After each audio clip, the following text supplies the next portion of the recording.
Hello and welcome to this presentation on female runners. After the introduction of Title IX and the opening of the Boston Marathon to women in 1972, running has become an increasingly popular sport for females of all ages, with female runners now forming the majority of participants in U.S. road races. In this presentation, we will briefly review some of the unique considerations of female runners, such as differences in anatomy and the impact it has on biomechanics, nutritional considerations, training, recovery, and overuse injuries. If a female runner were to train like a male runner, they would likely be overtrained, overweight, and more susceptible to overuse injuries. In short, running like a girl should mean training like a girl.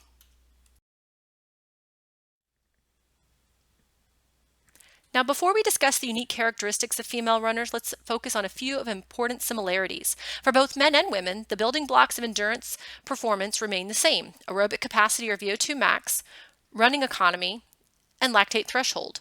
Improvements in any or all three of these components are responsible for reaching the desired performance goals of the athlete. Females have some unique structural factors such as a wider pelvis, shorter legs, more oblique femurs, larger ratio of leg weight to body weight, greater fat deposition on the thigh, greater carrying angle of the arm, which may affect technique. Anatomic differences that are unique to the female athlete contribute to biomechanical differences that ultimately affect form and function. One fundamental difference between men and women is the pelvis. Typically, a female pelvis is wider than the male pelvis, and its shape is the basis for the lower extremity alignment gender differences. An example of these differences is a proximal mechanical difference, such as increased femoral anteversion found in women, combined with hypoplastic vastus medialis obliquus muscle and the genu valgum. This sets the stage for external tibial torsion, pes planus, excessive forefoot pronation, and heel valgus angulation found in the distal extremity. This alignment pattern is important for the female runner who relies on precise biomechanics for optimal performance. And we will discuss some of these again when we look at overuse injuries and the importance of tailoring a training program to the female athlete. When considering some of the differences between male and female runners, we must explore muscle strength differences. Muscular strength of girls and boys changes dramatically with the onset of puberty. Prepubertal female runners are similar to male runners in regards to aerobic capacity, muscle mass, strength, and overall sports performance. For example, an 11 to 12-year-old female has approximately 90% of a boy's muscular strength. During puberty, female adolescent runners begin to experience changes in body composition and form.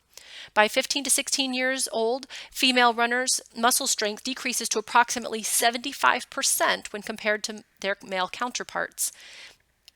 Muscle fiber and muscle cross-sectional area of women average 60 to 85% of these areas in men. Greater muscle mass and chest and shoulder girth in the male account for differences in upper body strength, while the shorter relative leg length of the females allows them to more closely match that of the male. A comparison of measured peak torques of elite male and female sprinters reported that male sprinters had 50% greater hip extension torques and 42% greater hip flexor torques than females. Both knee flexor and knee extensor strength was 50% higher in the male sprinters when compared to the female sprinters. Plantar flexor and dorsiflexor strength is approximately 30% greater in males. Stability of the knee has been stated to be more muscle dominant in men and more ligament dominant in women. For female athletes, especially runners, there is often an imbalance between the hamstring and the quadriceps, with the quadriceps being the dominant muscle group contributing to knee joint stability, while the hamstring dominates in male athletes. Females are able to maintain a higher workforce for longer duration when looking at ultra-endurance exercises. Reasons for this may include greater fat stores, producing greater utilization of fatty acids as fuel and greater FFA oxidation, slower rate of muscle glycogen depletion, and the protective effect of estrogen. Estrogen performs a number of protective and performance-enhancing roles, such as improving cell metabolism, facilitating increased oxygen delivery to the working muscle, acting as an antioxidant, and increasing resistance to fatigue. All of these mechanisms combined allow females to maintain a higher work rate for longer during ultra-endurance exercise when compared to men. After puberty, female athletes have unique nutrition considerations. Just prior to the menstrual cycle, beginning about 5 to 7 days beforehand, the female runner may feel achy, unable to hit intensities, have poor sleep quality, and will be less tolerant to training or racing in the heat. It's during this time that estrogen decreases the body's ability to access carbohydrate and increase reliance on fatty acids. Increases in progesterone mean the athlete will experience fatigue sooner and will be more predisposed to hyponatremia. To help reduce some of these effects and maintain performance during menstruation, female runners should consider eating foods high in magnesium, zinc, iron, and omega-3 fatty acids.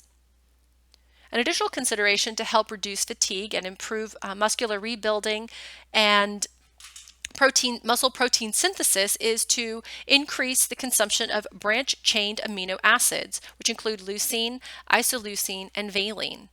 An additional aspect of these branch-chained amino acids is that they not only improve muscular rebuilding and promote muscle protein synthesis, but they also have the ability to cross the blood-brain barrier and can help reduce nervous system fatigue. Foods that are rich in these branch-chained amino acids include meats, cheeses, and dairy products. Progesterone breaks down the muscle and inhibits recovery after a workout. To help kickstart recovery, protein should be consumed within 30 minutes of finishing a training session. Current recommendations suggest an adult female runner should consume 20 to 25 grams of protein within 30 minutes of finishing a training session, with a daily consumption rate of 1.8 to 2 grams of protein per kilogram per day. During the female cycle, when hormones are high, the athlete should increase carbohydrate intake during exercise to approximately 1 gram of carbohydrate per kilogram per hour, and during a low hormone phase, the first 2 weeks of the cycle, the athlete could go a little bit lower at about 0.8 grams per kilogram per hour. Now let's look at some of the training considerations of a female runner. While there are some similarities when creating a training plan for female runners, there are a few differences. When compared to male runners, absolute capacity in the female runner may not increase with greater increases in training. However, females have the ability to hold a higher percentage of maximal pace, which should improve with training. Female runners should also focus on improving running economy and lactate threshold. In both the female and male runner, running economy, or the amount of energy it takes to run a consistent pace, is improved after resistance training. Just like the fuel economy of a car, improved running economy helps the athlete run faster for longer periods of time. Lactate threshold training, which trains the body to be able to neutralize lactate, is another way to improve the ability to run a higher percentage of maximal pace. Interval training at lactate threshold pace is typically 10 to 15 seconds per mile slower than the 5K race pace and will spur improvements in the lactate threshold. An additional consideration for training is to allow adequate time for recovery. Without adequate time for recovery, the body is not able to repair, and the female athlete will be more prone to overuse injuries. After puberty, female runners are more likely to have sleep interruption than male runners due to monthly changes in the hormone levels of estrogen and progesterone, as well as other demands such as raising a family. Hard training and the systemic inflammation that comes with it cause elevated levels of the hormone cortisol, which steals estrogen, interfering with sleep and sleep architecture.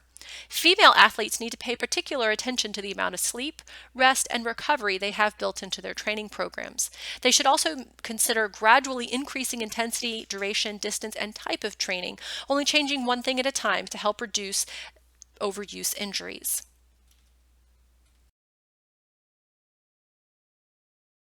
Experiences vertical forces between 2.5 and 2.8 times the body weight.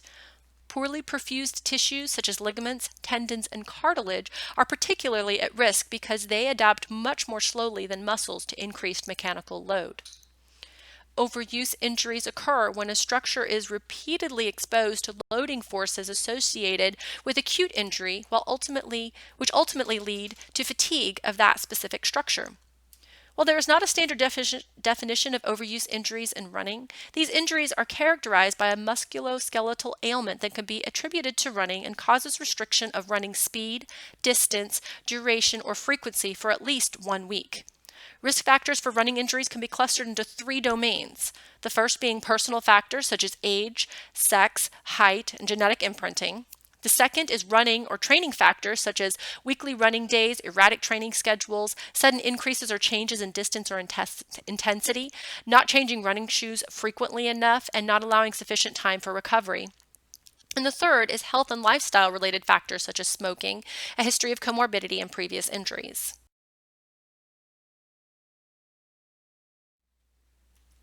Some of the most common running injuries in the female runner include patellofemoral pain syndrome, iliotibial band syndrome, shin splints, Achilles tendonitis, and plantar fasciitis.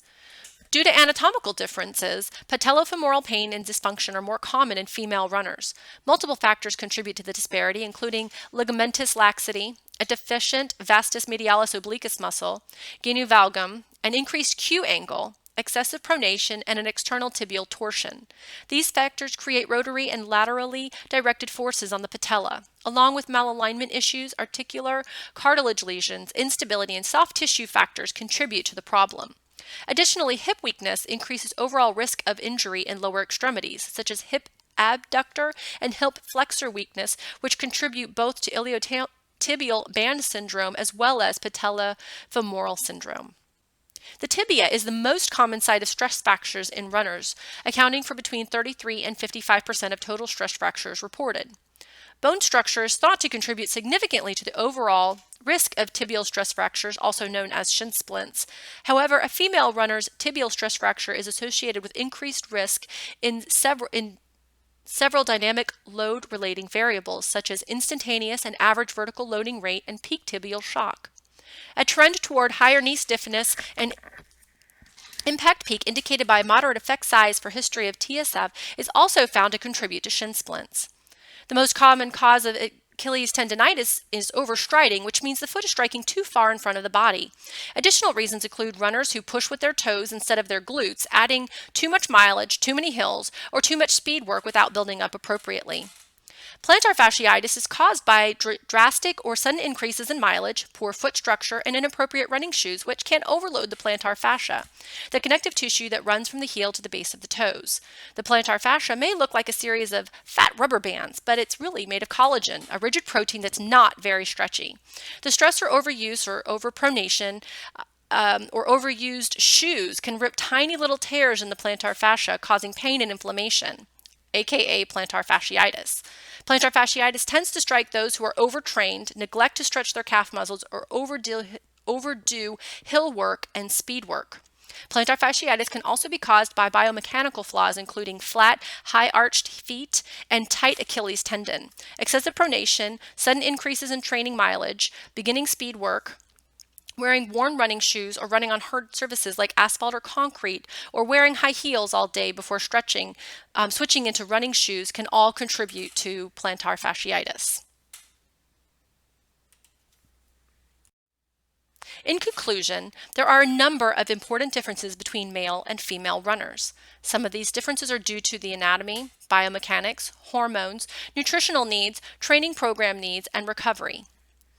Female runners are more prone to certain overuse injuries such as patellofemoral syndrome, iliotibial band syndrome, shin splints, Achilles tendonitis, and plantar fasciitis.